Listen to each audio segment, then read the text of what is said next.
क्या आपने कभी सोचा है कि हजारों साल पहले, जब ना कोई लैब थी न माइक्रोस्कोप, तब हमारे ऋषियों ने शरीर, दिमाग और ऊर्जा को इतना गहराई से कैसे समझ लिया? आज हम उपवास को अंधविश्वास मान समझते हैं, लेकिन सच ये है, हिंदू उपवास परंपराएं धरती की सबसे पुरानी बायो हैकिंग टेक्निक्स हैं। आज का विज्ञान, जिसे इंटरमिटेंट, हजार साल पहले, जब न कोई लैब थी न माइक्रोस्कोप, तब हमारे ऋषियों ने शरीर, दिमाग और ऊर्जा को इतना गहराई से कैसे समझ लिया? आज हम उपवास को अंधविश्वास मानना समझते हैं, लेकिन सच यह है, हिंदू उपवास परंपराएं धरती की सबसे पुरानी बायो हैकिंग टेक्निक्स हैं। आज का विज्ञान, जिसे इंटरमिटेंट फास्टिंग कहता है, हमारे शास्त्र उसे हजारों साल पहले अमृतान कह चुके थे। आज हम जानेंगे उपवास सिर्फ भूखा रहना क्यों नहीं है, अलग अलग व्रत अलग अंगों को कैसे ठीक करते हैं, और क्यों उपवास सिर्फ शरीर नहीं, चेतना, कॉन्शियसनेस को बदल देता है। उपवास, भूखा रहना, सबसे बड़ा भ्रम। आज का इंसान सोचता है भूखे रहने से कमजोरी आती है, लेकिन शास्त्र कहते हैं अन्न का त्याग नहीं, इंद्रियों का संयम ही उपवास है। उपवास का असली अर्थ है पाचन तंत्र को आराम, इंद्रियों को नियंत्रण और ऊर्जा को भीतर मोड़ना। जब हम लगातार खाते रहते हैं, शरीर रिपेयर मोड में नहीं जा पाता, दिमाग हमेशा सर्वाइवल मोड में रहता है।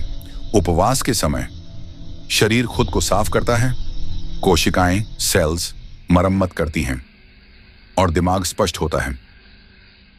आधुनिक विज्ञान क्या कहता है? आज साइंस जिसे मानती है ऑटोफेजी, शरीर खुद खराब कोशिकाएं खाता है, इंसुलिन रिसेट, डायबिटीज रिस्क कम, गट हीलिंग, पाचन सुधरता है, ब्रेन क्लैरिटी, फोकस बढ़ता है। लेकिन चौंकाने वाली बात यह है, ऑटोफेजी 2016 में खोजी गई। उपवास भारत में 5000 साल पुराना। ऋषियों को यह कैसे पता था? क्योंकि वे शरीर नहीं, ऊर्जा को पढ़ते थे। उपवास और अग्नि, डाइजेस्टिव फायर, आयुर्वेद कहता है रोग की जड़ मंद अग्नि है।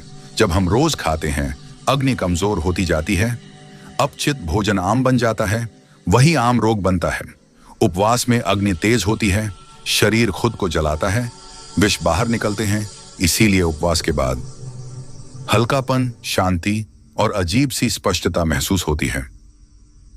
चंद्रमा और उपवास, मोस्ट इग्नोर्ड साइंस। हिंदू व्रत चंद्रमा के अनुसार हम रखे जाते हैं। क्यों?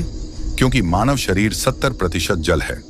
चंद्रमा ज्वार भाटा नियंत्रित करता है, वही प्रभाव शरीर के जल पर भी पड़ता है। पूर्णिमा या अमावस्या के समय भावनाएं अस्थिर होती हैं, नींद प्रभावित होती है, मन भटकता है। उपवास उस समय मानसिक संतुलन लाता है, हार्मोन शांत करता है। इसीलिए बड़े फैसले व्रत में लेने को कहा गया। क्यों अलग अलग दिन अलग व्रत? यह अंधविश्वास नहीं है, एंडोक्राइन साइंस है। सोमवार माइंड एंड मून, मंगलवार ब्लड एंड मसल्स, गुरुवार लिवर एंड विजडम, शनिवार बोन्स एंड कार्मा। हर दिन शरीर के अलग अंग पर असर डालता है। उपवास और चेतना, स्पिरिचुअल साइंस। जब पेट खाली होता है, प्राण ऊपर उठता है, ध्यान गहरा होता है, मंत्र जल्दी असर करते हैं। इसीलिए तपस्या, साधना, जप हमेशा उपवास में होते हैं। भरा पेट ईश्वर से नहीं जुड़ता। क्यों उपवास में गुस्सा जल्दी आता है? क्योंकि दबे संस्कार बाहर आते हैं, मन शुद्ध होता है, असली स्वभाव दिखता है। इसीलिए उपवास आत्म परीक्षा भी है।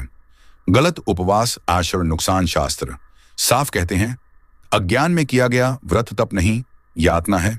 गलतियां सिर्फ भूखे रहना, पानी न पीना, गुस्सा करना, मोबाइल मनोरंजन में डूबे रहना। उपवास डाइट नहीं, ट्रेंड नहीं, मजबूरी नहीं, उपवास है अपने भीतर लौटने की प्रक्रिया।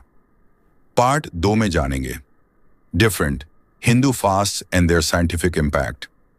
Ekadashi, Navratri, Mahashivratri, Pradosh, Karva Chauth, scientific angle.